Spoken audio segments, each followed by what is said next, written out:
Boa noite. Só esperando o doutor Alexandre entrar aqui para a gente fazer esse bate-papo. Agradecer.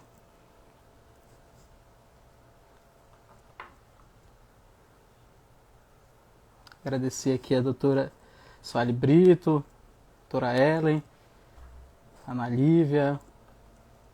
Obrigado pelo carinho. Só aguardando o doutor Alexandre Triqueza entrar aqui para a gente bater esse papo importante sobre o processo administrativo previdenciário, que sem dúvida é a parte mais importante. É um processo administrativo bem executado.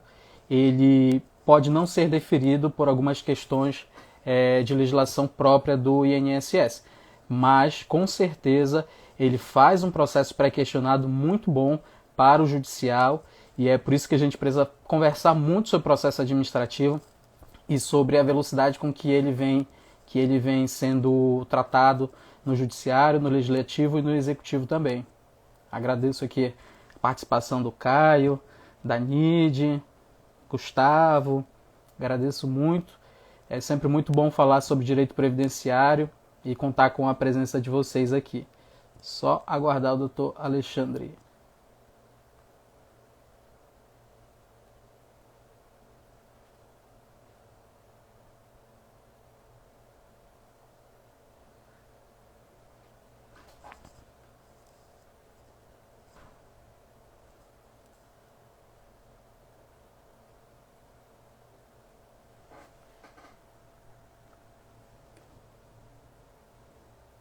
Rosiane Andrade também, muito obrigado. Processo administrativo, sem sombra de dúvida. O Caio está perguntando aqui quais são os temas abordados hoje. O doutor Alexandre Triqueza é referência no direito previdenciário, principalmente no processo administrativo, e é a parte mais importante desse processo. Eu vou chamar ele aqui já para a gente começar esse bate-papo.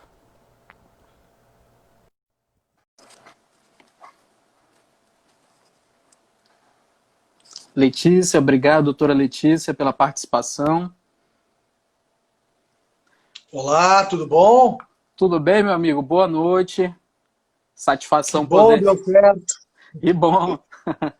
Gente, apresentar aqui, a gente está iniciando, mas já vou começar apresentando. Doutor Alexandre Triqueza, que com certeza é uma das maiores autoridades no Brasil no direito previdenciário, principalmente nessa área administrativa, e também uma grande pessoa, um ser humano tão maior quanto o advogado, que uma pessoa sensacional. Lembro quando conheci lá em São Paulo, no encontro do IBDP, e fantástico. Conversou, trocou ideia, depois falou do grande interesse conhecer a nossa cidade, e nós conseguimos realizar para ele um desejo também para a gente, porque ter um professor como o Alexandre aqui em Macapá é muito salutar e a gente fica muito envaidecido. E até hoje pergunto, estava falando com ele que nossos colegas estavam perguntando quando era que ele retornaria a Macapá para conversar com a gente, e um cara fantástico. Eu já começo agradecendo, doutor Alexandre, pela oportunidade de poder trocar essa ideia e ele apresentar também para os nossos colegas advogados aqui de Macapá e de todo o Brasil que estão nos acompanhando. Que legal, Augusto. Uma boa noite. Me ouve bem, né? Sim, perfeito. Tá. Só para explicar para os colegas, eu estava comentando com o Augusto que algumas lives, quando eu entro como convidado, a minha tela fica preta, né? Então, passamos no teste aqui, certamente é em razão da nossa sintonia, Augusto. Né? E está podendo conversar aqui e até relembrar a ida o ano passado para Macapá. Eu quero, então, primeiro te dar boa noite, dizer que a honra é toda minha, que foi um prazer enorme te conhecer, desde o dia que te conheci a primeira vez, até os momentos lá em Macapá, a oportunidade de fazer um curso no estado do Amapá, foi realmente, assim, para mim, uma experiência fantástica. Conheci muitas pessoas novas, muitos colegas novos, atuantes, uma advocacia previdenciária aí da região, incipiente, que começa com muita força, com muita vontade, né, e que certamente vai crescer muito. E, na verdade, com a pandemia, a gente já verifica que ela cresce muito porque com a pandemia a gente tem conseguido, né, uns observar mais os outros, a gente tem se visto pelas lives, pelos trabalhos que são feitos, hoje todos de forma digital, remota, por vídeos, e eu vejo assim os advogados realmente da região muito atuantes na área da Previdência. Era um pouco esse também o meu objetivo naquela ocasião, porque ia pelo IBDP, né, a ideia de nós estreitar algumas relações. Então, eu só tenho a te agradecer pela oportunidade de a gente poder estar conversando. Eu que agradeço. Eu vou começar aqui falando um pouco do currículo do doutor Alexandre, para a gente efetivamente iniciar a conversa. Ele é professor universitário, foi meu professor no Verbo Jurídico, por onde eu fiz a minha especialização em Direito Previdenciário.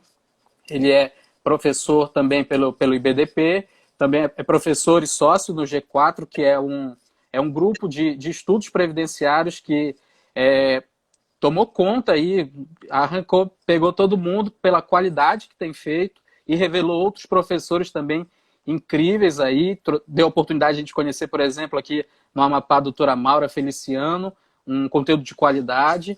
Ele é vice-presidente do IBDP e autor de livros que eu indico como essenciais para quem quer fazer uma advocacia previdenciária de qualidade, que é a reafirmação da DER, o processo administrativo previdenciário eficiente, direito processual administrativo previdenciário e INSS digital, entenda ponto a ponto. E eu tenho aqui 2 autografados que me trazem bastante orgulho, porque é um conteúdo ímpar e de muita qualidade. Então, nesse momento, a gente sempre reforça essa leitura básica do que tem, do melhor do conteúdo, né, nessa área previdenciária. E aqui eu estou vendo o Dr. Paulo Bacelar, eu fico muito honrado também com a presença dele aqui na nossa live, que é outra fera no processo administrativo. Fico muito honrado. Me apresentar aqui rapidamente, especialista, Augusto Almeida, especialista em Direito Previdenciário, coordenador do IBDP Amapá, coordenador da pós-graduação em Direito Previdenciário, aqui pela ESA Amapá. E venho há mais de 5, 6 anos tentando desbravar, em conjunto com os colegas aqui de Macapá, a advocacia previdenciária, rompendo esse mercado, porque o que nós temos aqui é que todo mundo tem um colega que faz o trabalhista, faz o criminal, e aí pega o previdenciário como se fosse algo para preencher a carteira do escritório, só que ele está lidando com o verbo alimentar, com o que tem de mais importante para o segurado. Então é fundamental essa qualificação. Mas vamos lá. Queria começar, doutor Alexandre, falando sobre a velocidade que as coisas têm, que o direito previdenciário tem sido modificado. Não recentemente, em 2016, nós tivemos a PEC lá do presidente Michel Temer, que acabou não andando. Nós tivemos a PEC que deu origem à emenda 103. Nós tivemos também temos a PEC paralela rodando. E, além disso, várias modificações por meio de decreto, por meio de legislação. E lembrando que a emenda 103 ela acabou desconstitucionalizando o direito previdenciário. Então, agora é tudo meio que por lei complementar e já era feito por decreto. E só agora, na pandemia, pelo que eu contei, foram 16 portarias emitidas pelo INSS. E pode estar defasado esse número aqui. Além do decreto 10.410, que mudou totalmente aqui, que a gente está tentando entender ainda nessa velocidade. Eu queria que o senhor falasse um pouco desse fenômeno que eu vi na sua aula. Não lembro qual foi o professor que falou, mas um fenômeno chamado portarização da Previdência. Eu queria que o senhor falasse um pouco desse tema para os nossos colegas.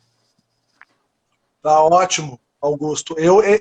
Essa palavra, portarização, eu acho que o primeiro colega a fazer referência a ela aí foi o professor Marcos Serral, que escreveu um artigo, se não me engano, para o GEM Jurídico, editora GEM, né, e fala da portarização, né, em razão da quantidade de portarias, né, assinadas pelo presidente do INSS. Eu acho, Augusto, assim, isso que tu referiu é muito verdadeiro, né? A gente tem mudanças no nosso sistema a todo momento, a toda hora a gente tem visto mudança, todos os anos fala-se em reforma, medidas provisórias, leis ordinárias, às vezes, mais raras, mas também para matérias que não são diretamente, às vezes, ligadas à Previdência, mas que têm impacto, né, na matéria de Previdência Social.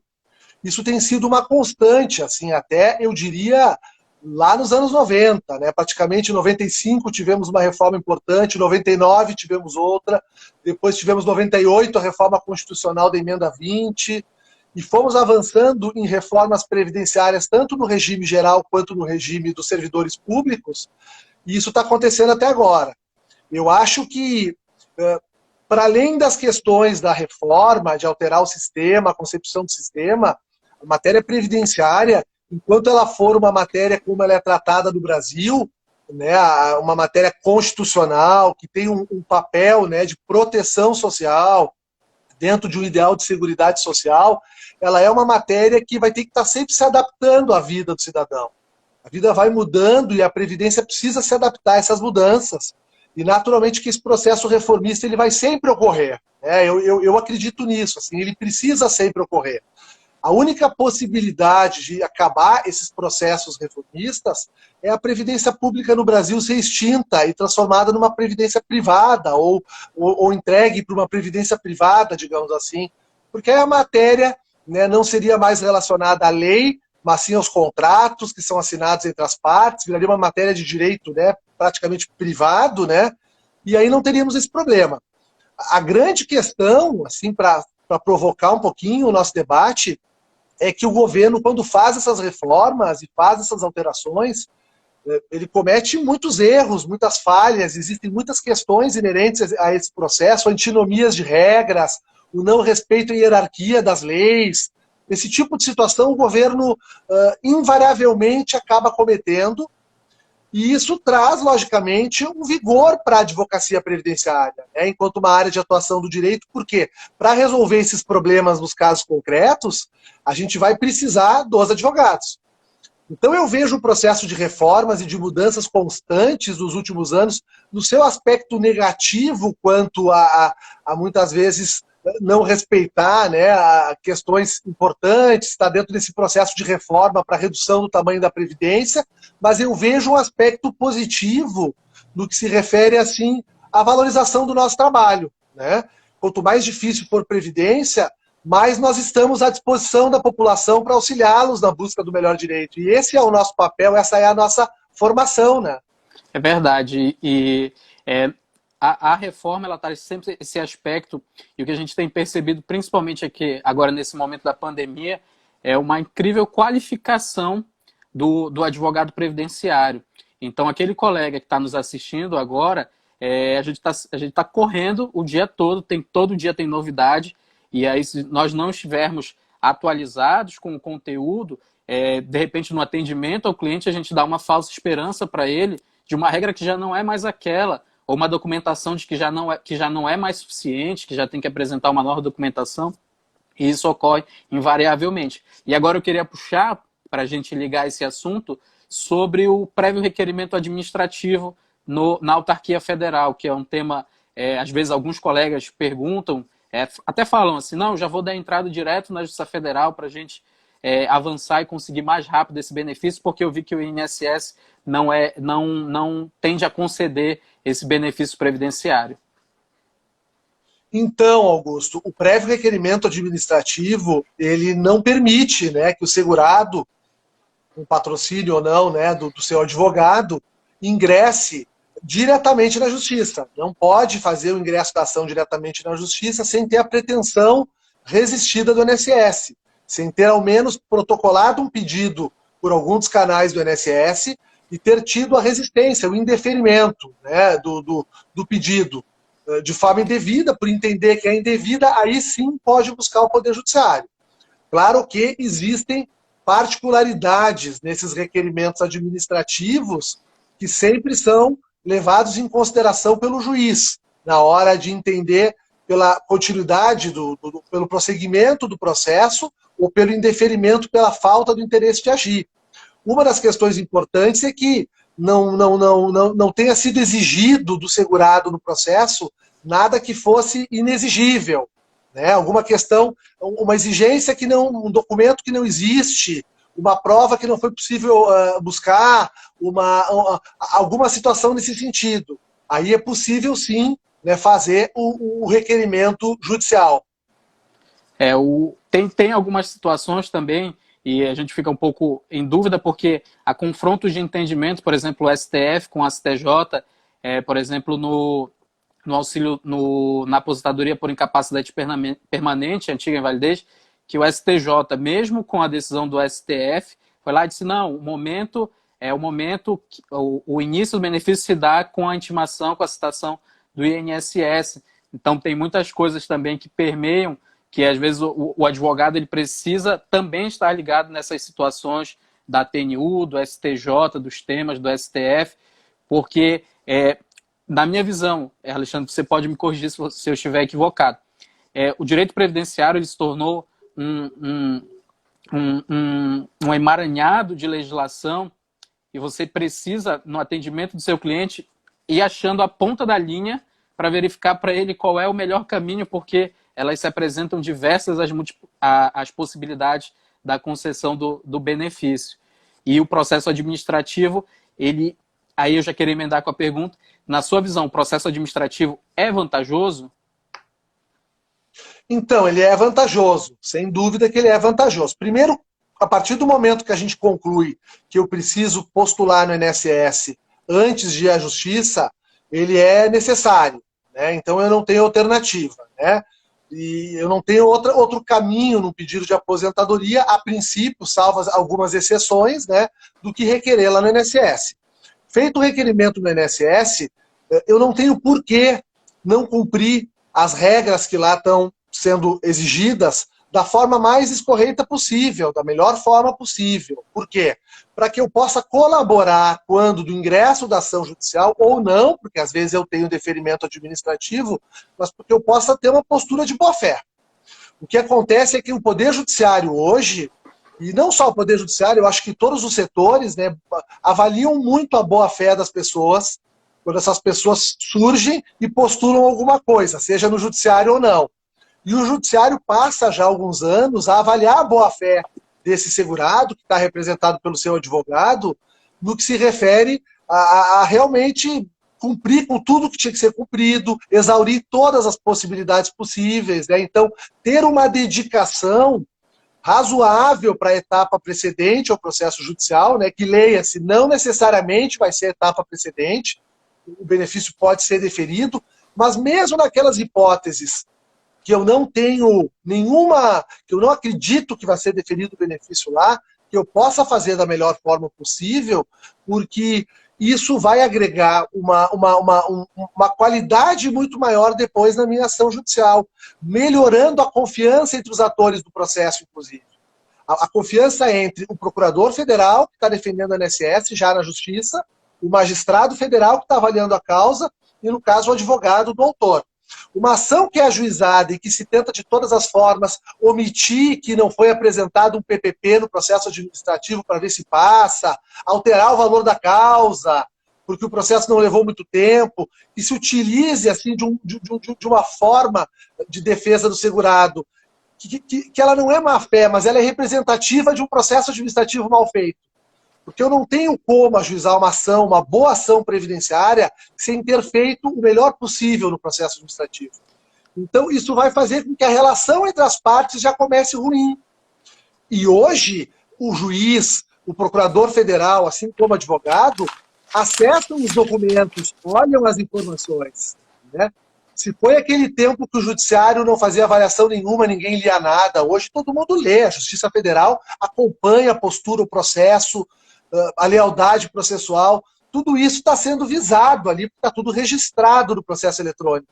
Então, o processo administrativo, na minha opinião, ele mais do que ser uma etapa importante, Augusto, ele é necessário sempre, até mesmo nas revisões administrativas. E tem um elemento também que é muito importante, que é o antigo enunciado 5, que o servidor do INSS, ao analisar, ele deve conferir o melhor benefício para o cliente. A gente sabe que, em regra, poucas vezes acontece, e aqui não é falando de forma pejorativa do servidor do INSS, mas há um enfraquecimento do sistema da autarquia.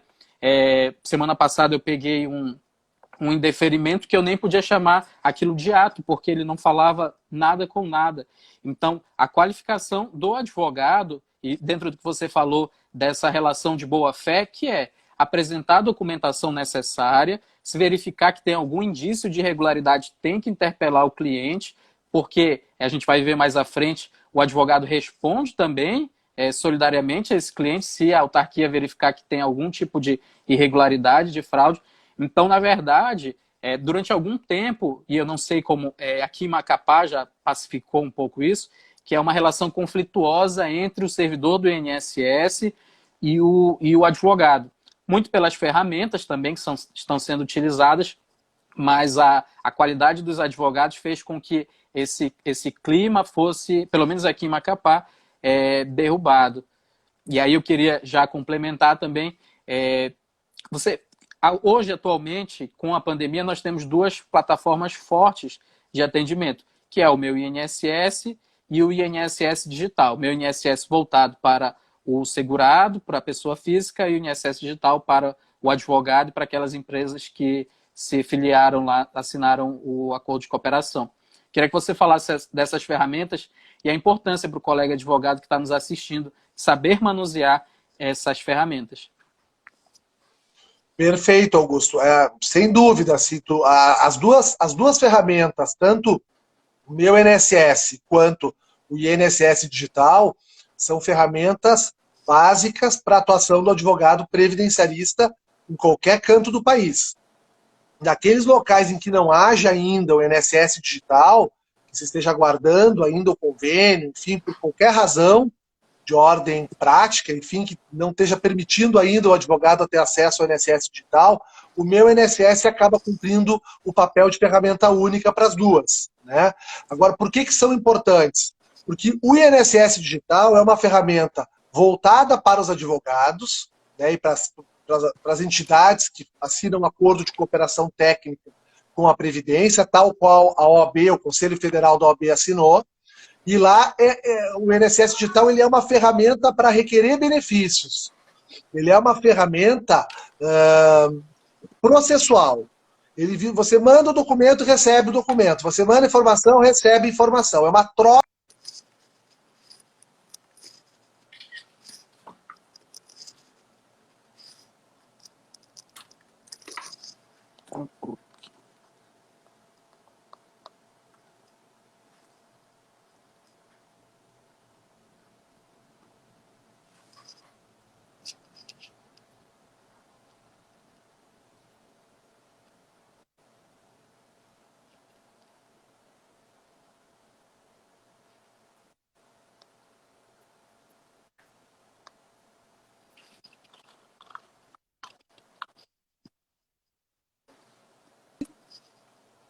Me ouve, Augusto? Opa! Está me ouvindo? Ela deu um delayzinho aqui, mas agora eu estou ouvindo. Ela deu um pequeno delay aqui. Você consegue me ouvir? Como é que está agora? Não, estou te ouvindo. Então, dentro dessa perspectiva, o colega que está nos escutando, ele vai atuar na causa previdenciária, ele já sabe que ele, em regra, tem que ir diretamente ao INSS, dar entrada nesse documento. Ele sabe que existe o guichê, mas por conta da pandemia ele está fechado. O guichê era importante porque ele fazia essa relação com o servidor e, às vezes, dependendo do servidor e do advogado, nessa relação era muito proveitosa, porque ele dava as dicas, alguma orientação, olha, tem uma nova portaria, tem que adequar o documento dessa forma. Mas agora, praticamente, nós temos essas duas ferramentas. O cliente chega até o escritório, o advogado já sabe o que tem que fazer, e agora eu queria perguntar, qual a importância da leitura correta do CNIS e o que consta de informações nele e o que não consta também, para que esse colega saiba a importância do CNIS. Então, Augusto, só concluindo e já misturando com essa tua próxima pergunta, enfim, a questão toda do meu INSS, do INSS Digital, é que o INSS Digital vai permitir o protocolo dos benefícios e o meu INSS, além do protocolo, permite o acesso à vida previdenciária do segurado. O patrimônio previdenciário do segurado está lá dentro. Como diz a doutora Maura, ela usa essa expressão, patrimônio previdenciário. Lá está o CNIS com todo o patrimônio dele. Lá está o extrato de pagamento, lá estão todos os documentos relacionados aos segurados em que a gente pode obter, através da autorização desse segurado, acesso a esses documentos para fazer o cálculo de tempo, para fazer o cálculo da renda mensal inicial do benefício, para ter as informações do CNIS, como tu referiste, que é o extrato do tempo de contribuição, verificar se no tempo de contribuição tem alguma falha, está faltando a data final de algum vínculo, tem algum salário que está errado, alguma informação extemporânea, e aí já solicitar pela própria ferramenta do meu INSS a correção, né, mediante a apresentação dos documentos e das provas exigidas para essa correção, que estão na legislação, né, enfim, nas instruções normativas, nas portarias, em todos os documentos do INSS. Então, a importância de ter essas ferramentas é essa. Eu acho, Augusto, particularmente, que o INSS precisa evoluir muito ainda nessas ferramentas. Acho elas muito precárias ainda, elas não são condizentes com o porte do INSS, uma empresa grande que pode ofertar um sistema melhor, e eu acho que a gente tem que ter um acesso constante, não pode cair, não pode, né? Eu tenho que ir lá dentro poder ter um contato com o robô ou com o servidor para na hora resolver um problema. Então, se eu preciso atualizar um cadastro, por exemplo, e eu tenho problema algum problema no cadastro, eu não consigo avançar no sistema, maioria dos casos eu preciso ir numa agência. E aí, em tempo de pandemia, eu não consigo. Eu preciso ter um canal que eu consiga acessar uma servidora ali do Ministério da Economia, que seja, e que ela resolva para mim, como um gerente de banco resolve, como um servidor de outra empresa, uma companhia aérea resolve 24 horas, para que eu possa ter realmente assim, um INSS sempre aberto, né? E aí sim vai ficar melhor ainda de trabalhar. Eu acho que a gente está caminhando para isso. E dentro, eu tenho aqui, eu vou fazer aqui porque eu sou realmente fã do Alexandre, esse livro aqui, e essa semana, Alexandre, foi muito engraçado que um colega advogado postou a foto na praia com o livro. Eu vi, barato. Luiz. Porque é isso mesmo. Esse livro aqui, ele é suporte para todas as horas, eu tenho ele aqui sempre comigo, porque na dúvida a gente vê, dá uma olhada, confere o que a matéria, que são as duas ferramentas. Aqui nós usamos para a justiça estadual, por exemplo, um sistema chamado Tucujuros. Ele também sofre reclamações, mas perto do PJE ele é uma maravilha. Então, se adaptar ao sistema e saber como utilizá-lo da melhor forma possível dentro dessa sistemática. E aí, eu queria perguntar, complementando, para o advogado, para o cidadão ganha com a ferramenta do meu INSS, mas ele não sabe utilizar a ferramenta. Ela não é intuitiva, ela tem um linguajar que é complexo para o colega já, para o cidadão que está lendo. Eu recebi essa semana passada uma ligação de uma propensa cliente dizendo, olha, eu vi que você fala de previdência, me explica o que está escrito aqui, porque eu não estou entendendo. Então, ele não é um sistema fácil e ele cai bastante, prejudica muito o cliente.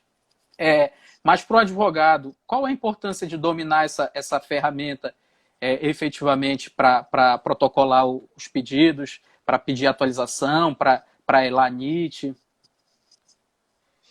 Então, eu acho que ele tem que dominar essa ferramenta, mais até do que dominar a tecnologia, porque não é tão aprofundado para nós, é aprofundado quando a gente pensa no contingente de pessoas que se utilizam da Previdência, né? E não há dúvida que essas pessoas todas, elas não conseguem, elas sequer têm acesso, sequer têm a internet no celular, né? E boa parte dessas pessoas, eu não estou menosprezando aqui o contingente, né? Eu sei que existe uma classe média aí expressiva, que está toda inserida nos meios digitais, mas tem muitas pessoas ainda que não, né, que não têm esse acesso a essas ferramentas. Para nós é muito mais fácil, não é uma ferramenta difícil para nós da advocacia, que já estamos lidando com isso nos tribunais superiores e tudo mais. Para nós, na minha opinião, Augusto, mais importante, ou talvez a principal dica que eu daria para os colegas que estão nos acompanhando, é organizar a rotina do escritório para essas ferramentas.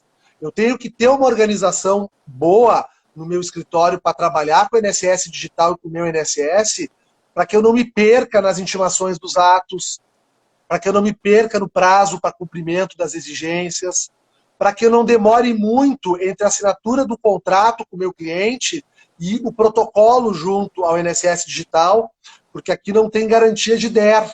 né? Não dá para agendar e ficar esperando a data para levar o documento. O dinheiro só vai ser pago a partir do momento que eu protocolar lá no sistema.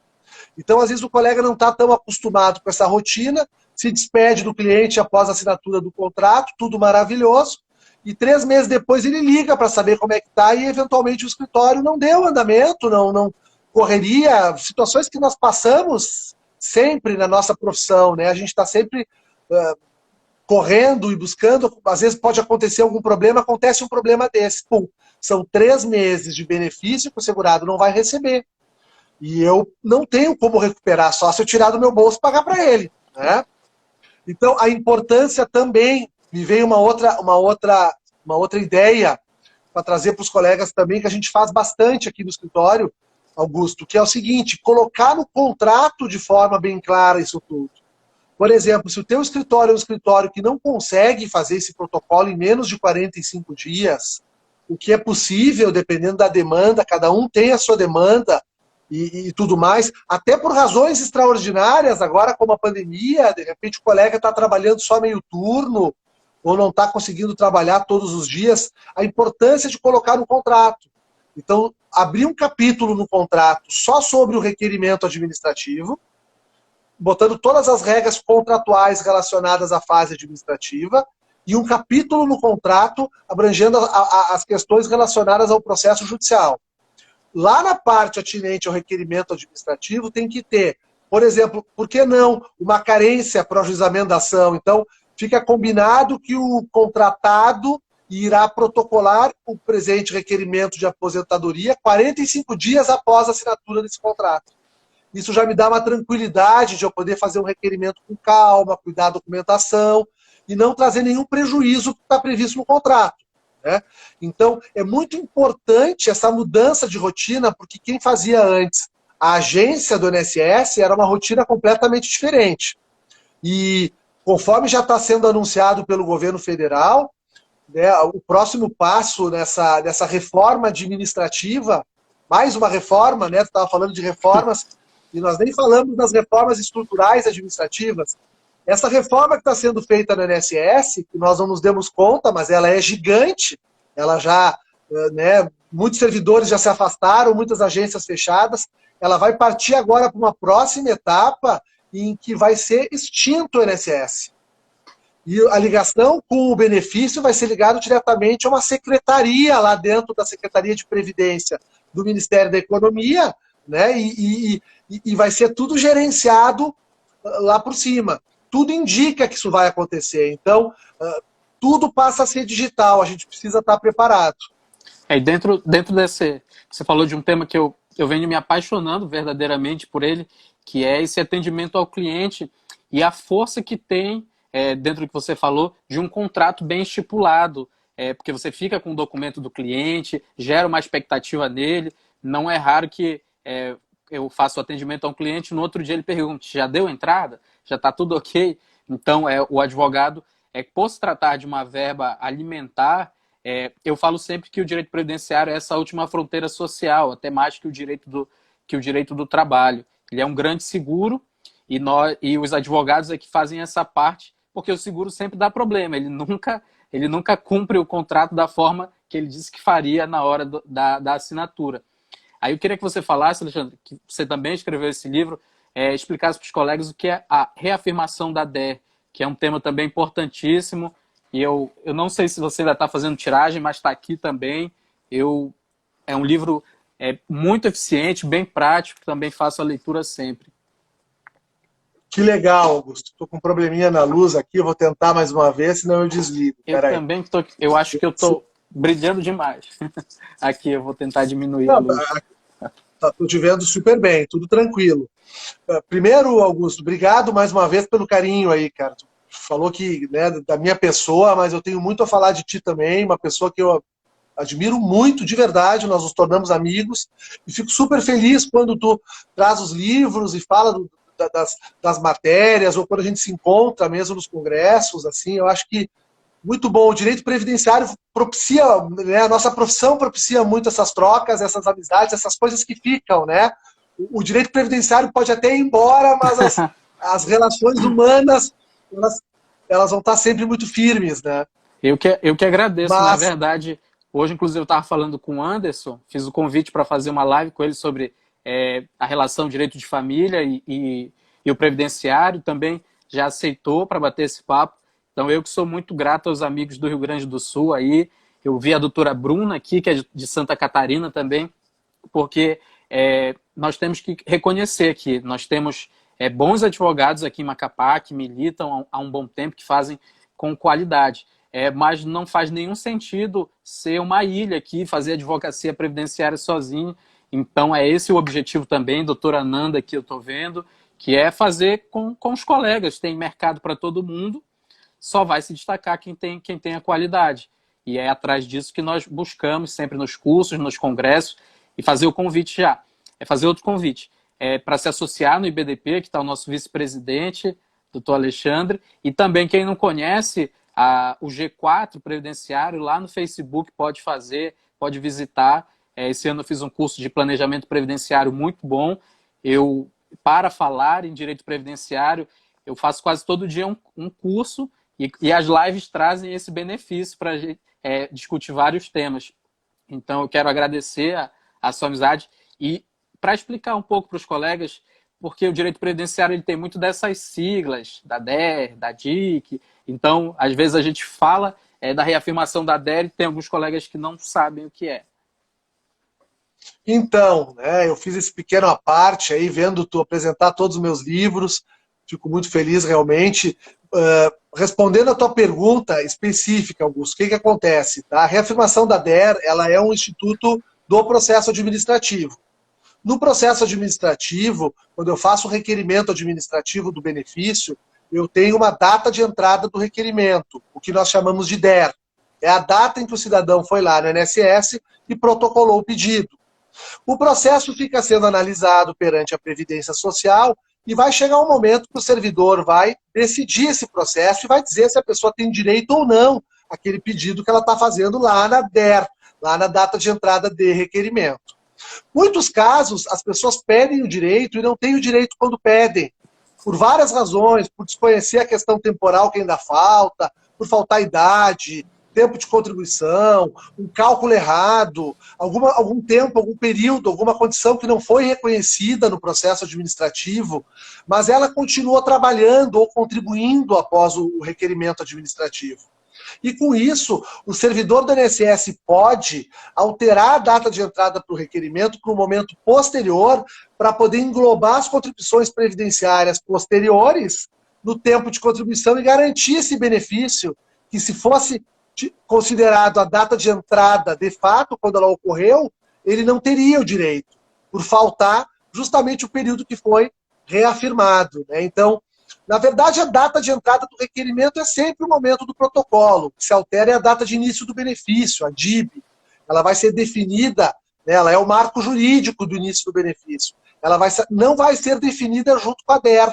Ela vai ser definida no momento posterior, porque no momento da DER, juridicamente, o segurado não tinha direito. Isso só foi constatado na hora de decidir o processo administrativo, porque o servidor tem o dever sempre de olhar todas as situações possíveis para a concessão do benefício, né? Ele é o instrutor do processo, né? Então ele está autorizado a tomar essa providência. O que acontece? Depois de alguns anos acontecendo no processo administrativo, isso acabou indo para o Poder Judiciário e começa a se falar na possibilidade de alteração da data de entrada do requerimento no processo judicial. Essa corrente cresce, chamada de reafirmação da DER, do ponto de vista mais generalista, mas na prática não é uma reafirmação da DER o que acontece no processo judicial. De certa forma, o que acontece no processo judicial é a valoração do fato superveniente, algo que o Código de Processo Civil permite, né, lá no artigo 493, e já no Código Antigo permitia que o juiz, no momento de decidir, leve em consideração os fatos supervenientes ao ajuizamento da demanda, né? Então, na prática, o que auxiliou muito a reafirmação da DER, o desenvolvimento da tese na justiça, é que a legislação processual civil possui, né, esse artigo, essa regra, que permite que até na segunda instância seja possível, né, na decisão de segunda instância, valorar o fato superveniente. Só para concluir, o tema chegou ao STJ, né, em representativo de controvérsia, tema 995, para os colegas que quiserem se inteirar mais sobre o assunto, e lá foi julgado, né, já há alguns meses, e se decidiu pela possibilidade da reafirmação da DER. Porém, ainda restam alguns aspectos importantes a serem definidos com relação à reafirmação, no caso concreto, né, na própria tese, que já foi trazida com o julgamento, né, mas tem embargos de declaração interpostos nesse processo, e logo mais nós vamos tomar ciência de como é que vai ficar conformada a reafirmação da DER na Justiça. Mas que eu não chamo de reafirmação da DER, insisto. Eu acho que do ponto de vista técnico, o mais correto é trabalharmos valoração do fato superveniente e reafirmação da DER a gente deixa para o processo administrativo. Dentro desse aspecto, a doutora Aline perguntou aqui, pode ser reafirmada a DER em fase de cumprimento de sentença?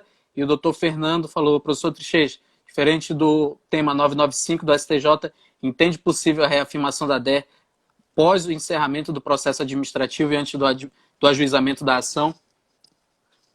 Então, a primeira pergunta da colega, com relação à possibilidade de reafirmação da DER no cumprimento, não.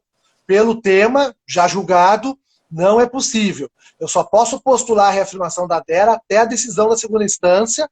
Posso fazer isso via embargos de declaração atacando o acórdão.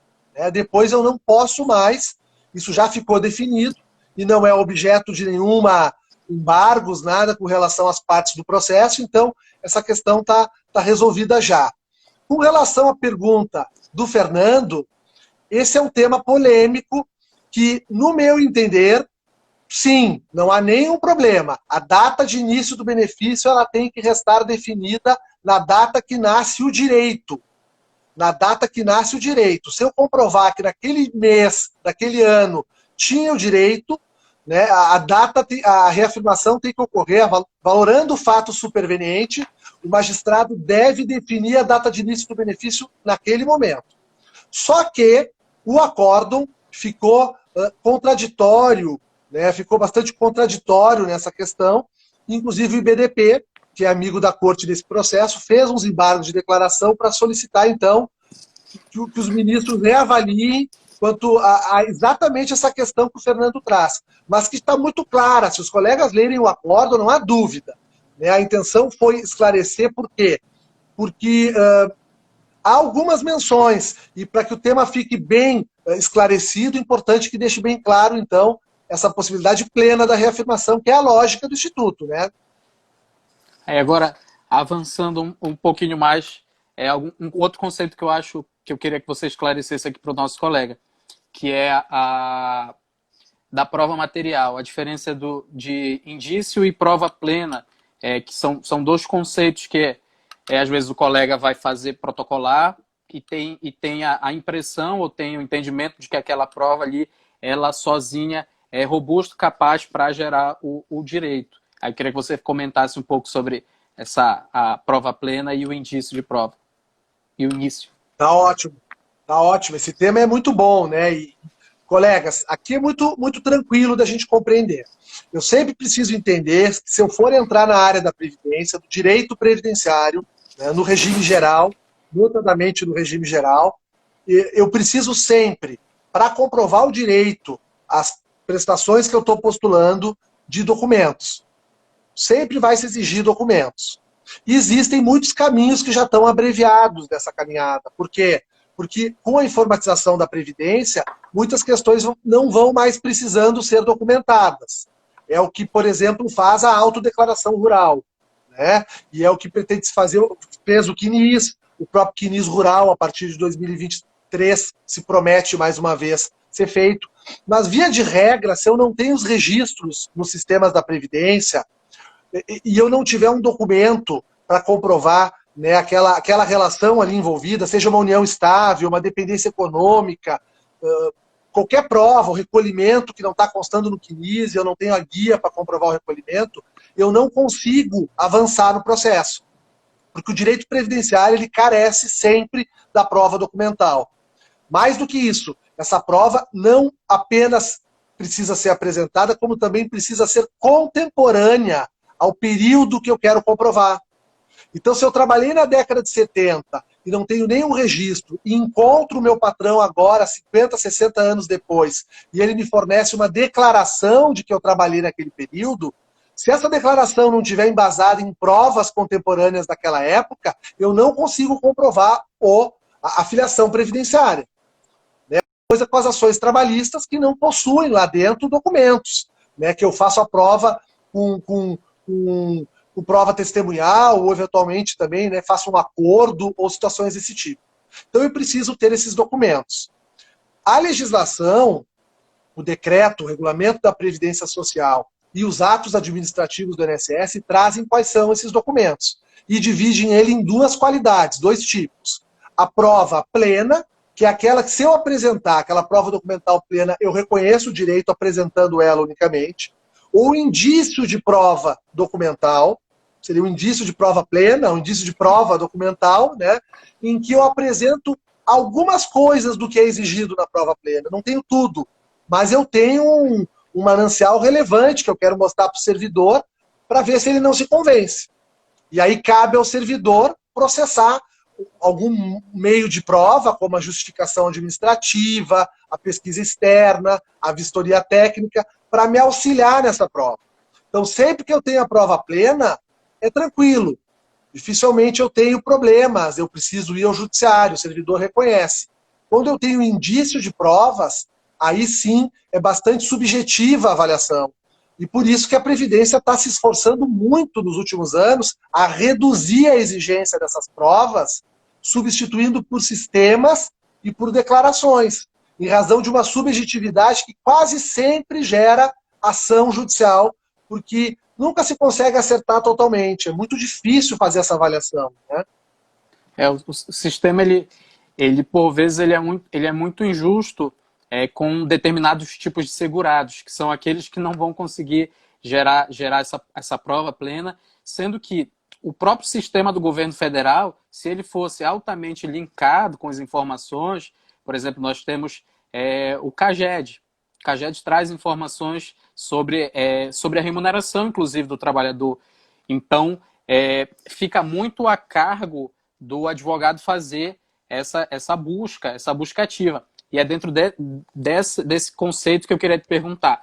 Muitos colegas não sabem desses institutos aqui, e eu queria que você explicasse da pesquisa externa, da expedição do ofício e da justificativa administrativa, que são ferramentas importantes que você lança a mão em determinado momento e que ela vai lhe auxiliar a conseguir o benefício e que a própria autarquia vai proceder. Tá ótimo. É bem o casamento ali com onde eu terminei, né, a outra fala. E, colegas, o que acontece aqui, né? Então, quando eu não tenho a prova plena, quando me falta um documento, quando me falta aquilo que é exigido pela instrução normativa para mim, né, me desincumbir daquele ônus que cabe a mim apresentar aquele documento, mas eu tenho um indício de prova documental. Se eu não tiver nenhuma prova documental, eu não consigo comprovar.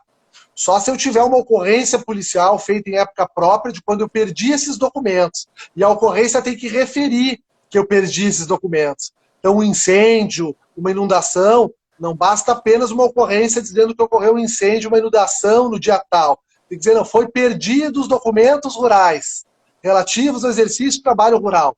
Então, é muito difícil. Fora essa hipótese, nem mais no Poder Judiciário a gente consegue avançar. Isso é bem importante também de ser dito. Nem na Justiça. Isso não é coisa, né, para quem está iniciando, isso não é papo de servidor do INSS. Né? O juiz também, no processo, faz a mesma distinção entre o indício de prova e a prova plena, e eu não avanço num processo se eu não tiver, no mínimo, indício de prova. No caso do INSS, eu apresentando esse indício de provas e o servidor validando ele vai avaliar na instrução normativa o que ele precisa para poder validar esse indício de prova. O servidor ele tem o dever de buscar a complementação disso que até então é um indício, para que a gente possa ter uma prova plena, um pleno convencimento, né, daquilo que está se tentando provar. E aí a instrução normativa, o decreto, o regulamento da Previdência traz uma série de ferramentas para o servidor do INSS poder buscar, né, essas informações que faltam. Aqui nós temos um momento do processo administrativo que normalmente ele falha, ele não funciona bem. Salvo com a justificação administrativa, são raríssimos os casos em que se faz uma pesquisa externa, que se processa uma vistoria técnica, né, que se faz um oficiamento a uma empresa, a um órgão público, que se busca em banco de dados de outros órgãos, porque muitas vezes nem tem esses bancos de dados. Aqui, na maioria das vezes, o processo acaba rumando para o indeferimento, né? E aí, a possibilidade que nós temos para poder fazer essas provas funcionarem, esse dever que era do servidor, é promover o recurso administrativo. Então, todas as vezes que vocês quiserem fazer a prova pelo INSS, né, com os meios de prova que ali existem, o recurso administrativo ele é o melhor caminho. Eu vou recorrer, o conselheiro vai receber esse recurso, ele vai verificar que houve uma ofensa gritante ao devido processo legal e aos próprios artigos lá da instrução normativa que o servidor deveria seguir e vai mandar processar aquela prova. Às vezes é muito importante esse caminho, porque às vezes levar direto ao Poder Judiciário, o juiz não autoriza a prova.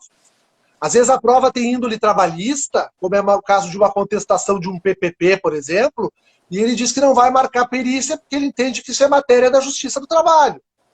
Ali no INSS, o conselheiro jamais vai dizer isso. Ele vai mandar baixar e fazer uma vistoria lá na empresa para fazer uma avaliação. E o melhor de tudo para o segurado é que se essa avaliação tiver problemas, eu tenho uma outra instância, que é o Poder Judiciário, para daí sim já levar um processo mais amadurecido para o juiz. Então, resumindo, eu tenho a justificação administrativa, que é a possibilidade de inquirir testemunhas no processo administrativo, para complementar esse indício de provas. Pesquisa externa, que é a possibilidade do servidor sair do seu local de trabalho e ir até um determinado local buscar alguma informação ou cópia de documento. Vistoria técnica, que é quando o perito da Previdência Social, não é mais da Previdência, né, o perito da Secretaria de Perícia Federal vai à empresa para avaliar ambiente de trabalho, para avaliar reabilitação profissional, para avaliar uma série de aspectos trabalhistas previdenciários das empresas. E eu tenho também uma possibilidade de que o servidor oficie uma empresa ou algum órgão para que eles forneçam algum documento que esteja faltando para o processo, ou então que pesquise nos bancos de dados para trazer essa informação. Tudo isso no INSS é muito difícil, mas com o Conselho de Recursos não. Então tem que sempre avaliar caso a caso. Tem questões que muitas vezes não vale a pena insistir no recurso administrativo. Na minha opinião, é melhor levar a matéria ao judiciário. Eu posso, porque eu não preciso esgotar a instância administrativa. Mas naqueles casos que eu sinto que eu preciso elaborar melhor o meu processo, e isso tem sido uma realidade cada vez maior no meu dia a dia, e nesses casos eu faço recurso para corrigir o devido processo legal que foi violado e trabalhar bem o processo administrativo, né? Então, essa é a ideia. Alexandre, perdão, dentro do processo administrativo, às vezes o INSS, e eu não sei nem se eu posso falar dessa forma, ele tem o intuito de limitar o direito do segurado, mas às vezes ele acaba, na portaria, ele acaba, em vez de delimitando, ele acaba proporcionando uma nova estratégia para o advogado previdenciarista que sabe manusear o processo. Eu me lembro muito da aposentadoria híbrida, que ficou a questão: ela é uma aposentadoria para o rural ou para o urbano? Ela é para os dois. A TNU veio e se manifestou primeiramente, eu acho que na súmula 131, e depois ela foi para 186. Aí no Rio Grande do Sul teve a ação civil pública, que era para ela, porque ela determinava que tinha que ser o último período rural. E aí houve a ação civil pública e o INSS fez eu não sei se foi uma portaria ou se foi um enunciado, agora me fugiu. E aí ele abria a possibilidade que com uma única contribuição, como urbano, você conseguiria adquirir o direito. Então, fazia-se muita estratégia, teve um tempo que ficou muito limitado, a aposentadoria híbrida por idade. Aí depois, com essa decisão da ação civil pública, o INSS emitiu um documento, que eu esqueci agora, se é um enunciado, se é uma portaria, dizendo o Eu acho que seguinte, é ó, uma portaria. olha, a última contribuição tem que ser como urbano. Então, o que você fazia? Contribui mais um mês como urbano e está aí dentro do direito. Aí a TNU veio novamente discutindo esse último prazo dos 15 anos, o STJ se manifestou, é uma decisão muito louvável do STJ, dessa paridade entre o rural e o urbano. Só que só quem dominava esse processo administrativo conseguia entender que ali o INSS tinha deixado uma brecha, que com uma única contribuição, contribuinte individual, eu cumpria o que o INSS estava me pedindo. Então, eu postergava talvez por um mês o requerimento do meu cliente e conseguia esse benefício. E é por isso que eu entendo que o processo administrativo, e te admiro tanto por isso, como também o Paulo Bacelar, é que um processo administrativo bem fundamentado, ele, seja para onde for, para o segundo grau, lá no administrativo, ou para o judicial, ele, com qualidade, ele pré-questiona tudo. Ele sabe passo a passo do INSS e ele não deixa brechas para que o INSS faça a sua defesa nesse sentido. Porque, por exemplo, trazendo o caso da aposentadoria por idade híbrida, o INSS, em sede judicial, ele fazia a confusão de dois institutos, não sei se propositalmente, mas ele dizia assim, olha, não é cabível aposentadoria por tempo de contribuição, porque ele não contribuiu. Só que nós não estávamos falando de aposentadoria por tempo de contribuição, porque ela, de fato, exigia carência, mas estava falando de aposentadoria por idade. Então, o advogado tem que saber o passo a passo do INSS, isso é lendo a instrução, e a gente já se encaminha aqui para a finalização da nossa live. Eu queria que você falasse, para finalizar, essa dica de leitura para o colega que quer entender melhor esse processo administrativo, que quer fazer com qualidade o processo administrativo, para que, porventura, se o INSS tenha um entendimento contrário, mas que ele saiba que aquele caminho na segunda instância ou no judicial vai conferir o direito para o cliente dele. Perfeito, sem dúvida. Eu acho que sempre foi assim, né, e segue sendo assim, essa criatividade do direito previdenciário, e eu acho que é por isso também que o direito previdenciário cresceu tanto no Brasil. Também, né, são várias razões, obviamente, mas também por isso, né, ele vai acompanhando a vida das pessoas, o contexto ideológico do momento, né, as circunstâncias do país, o momento social, o momento econômico, e isso tudo vai alterando. No processo, tu tens também toda essa criatividade, né, o INSS, às vezes, com teses, aí o segurado traz uma tese nova, abre, fecha. Certamente, advogar na área previdenciária exige um constante aprimoramento. A gente tem que estar todo dia antenado nas novidades, ter os grupos de WhatsApp para trocar informação, isso hoje é muito importante, trocar documentos, as instruções normativas, as portarias, os memorandos, sem dúvida. E eu acho ainda, Augusto, assim, para os colegas que estão iniciando e estão nos acompanhando, daqui para frente mais do que nunca. Né? O novo regulamento da Previdência Social traz muitas mudanças, o sistema vai ficar bastante securitário, eu posso mexer nas contribuições, complementar, eu posso alterar, agrupar, quer dizer, vai virar uma área em que certamente os melhores serão os que mais conhecem a matéria. E, logicamente, atrelado à experiência, mas o conhecimento vai ser muito importante, porque não é fácil, o direito previdenciário está sempre nos surpreendendo. Por fim, te agradeço, então, mais uma vez o convite, foi um prazer enorme, tá? Essa conexão com o Macapá. Estou com saudade daí, em breve, tomara que a gente possa estar junto, espero que esteja tudo bem por aí também. E te peço, Augusto, manda um abraço para todos os amigos aí. Eu que agradeço, deixar um abraço aqui. Eu vou cometer a delicadeza de encerrar, porque eu quero que fique salvo para quem não acompanhou, mas eu já entro em contato. Um abraço.